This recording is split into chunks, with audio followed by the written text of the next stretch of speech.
between 25 and 30 wins in their inaugural season, 40 wins in year 2, 50 wins in the franchise's first playoff appearance in year 3, and win the Stanley Cup in year 6. Time can be something that's hard to keep track of in a town like Las Vegas though, and less than a year after announcing a roster that no one thought would sniff the playoffs, Vegas came within 3 victories of doing the unthinkable, of winning a championship in their first year of competition.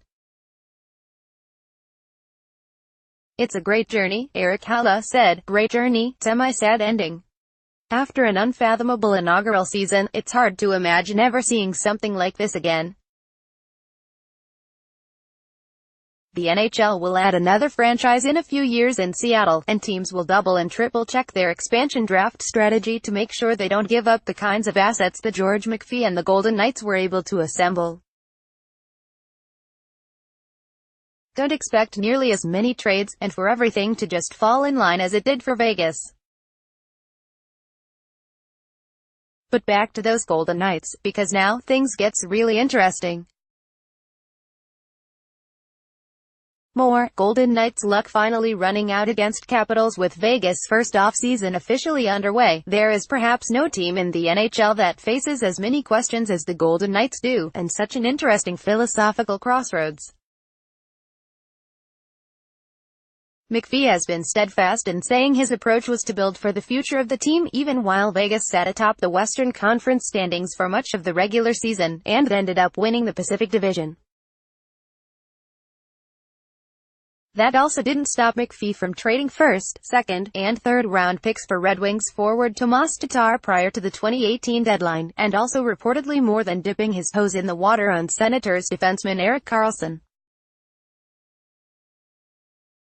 It's hard to imagine a team coming so close to winning a championship to only turn around and mortgage current assets to prepare for the future.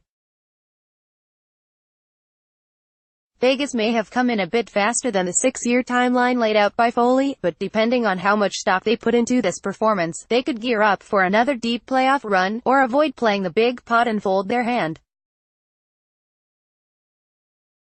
First and foremost, McPhee and co. will have a number of decisions to make on current players scheduled for free agency.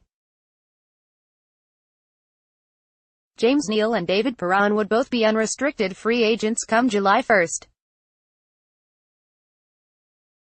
While it's hard to envision Vegas re-signing the latter, especially after he was a scratch in Game 4, the former was also a player many expected to be traded at some point in season. Neal, who scored 25 goals for Vegas this season, will be 31 years old when the 2018-19 season begins. He's coming off a 6-year, $30 million contract that he consistently produced over the life of.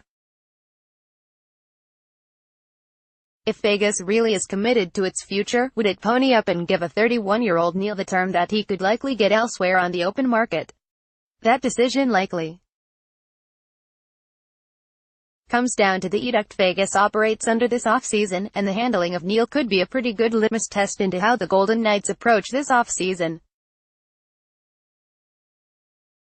But the real intrigue lies in Vegas' restricted free agents, a group that features Colin Miller, Shea Theodore, and William Karlsson. NHL Free Agency 2018, top 15 new forwards. The latter two will present very difficult contract negotiations. Karlsson is one of 8 players in the league that scored 40 or more goals this season.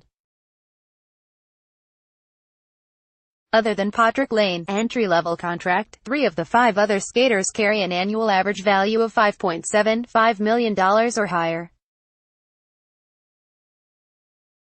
Karlsson made $1 million this past season, the 457th highest-paid player in the NHL, the best bargain deal in hockey. He's also the first player in the past 20 seasons, and likely much longer, to go from having never scored at least 10 goals in a single season with 3 years of NHL service to then scoring at least 40 goals. He got to 43 while scoring on 23.4% of his shots, the most efficient 40-goal season over those same past 2 decades. It's really impossible to determine what's fair value for Karlsson. But it's something that Vegas will have to attempt to figure, and that Karlsson carries arbitration rights adds in another wrinkle. Or would this be the summer that a rival general manager finally makes use of an offer sheet? Even if William Karlsson never hits the 40-goal mark again, to fall in the 20-25 range is still a very productive piece, the type you don't just let walk. A few teams having handed those players over to Vegas will confirm that. Staying on the topic of Karlsson, it also remains possible that McPhee tries to re-engage Senators general manager Pierre Dorion in trade discussions centered around Erik Karlsson. Vegas has the cap space to add the all-star defenseman and take on the contract of forward Bobby Ryan. The Golden Knights own a bounty of draft picks and have a few high-end prospects that could be packaged to form an attractive offer for Ottawa. There will be plenty of teams that ring Dorion, but Vegas' previous reported interest in the pieces it has to offer give them an opportunity to put themselves firmly in that race. But again, that largely hinges on the direction McPhee takes. Erik Karlsson has a year remaining on his contract, and then is set for a massive payday. But moreover, without a guarantee from Karlsson that he'll re-up in the summer of 2019, it's a major hedge to acquire Karlsson and risk losing him 12 months later for nothing. Especially for a team that defied expectations this season, but will certainly have a ton of questions entering year 2. But if Vegas really does have faith in its current hand, calling Ottawa back makes a good deal of sense. Over the next 3 years, the Golden Knights own 2 first-round picks and 6 second-round picks. They also would give the Senators an out-of-conference trade partner. Golden Standard: how the Knights bet on themselves to become the most successful expansion franchise in North American sports history. Should Vegas go the true expansion route, though, all of those assets quickly become very valuable. Prospects Cody Glass and Nick Suzuki are coming off fantastic junior seasons, and could compete for NHL roster spots as soon as next season.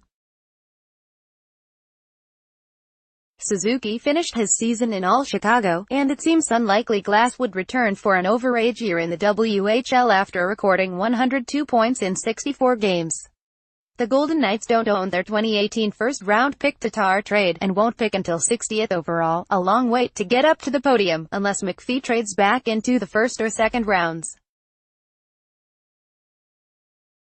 In probably 99 out of 100 instances, a team coming so close to winning a championship would almost certainly make moves with a mind to filling a few holes, adding depth, and putting itself in the best position to get right back to the top the following season. But the Vegas Golden Knights really are a 1 in 100, or 1 in a million situation. It's why McPhee will find himself in a very interesting position when the Golden Knights front office sits down and maps out the next few months.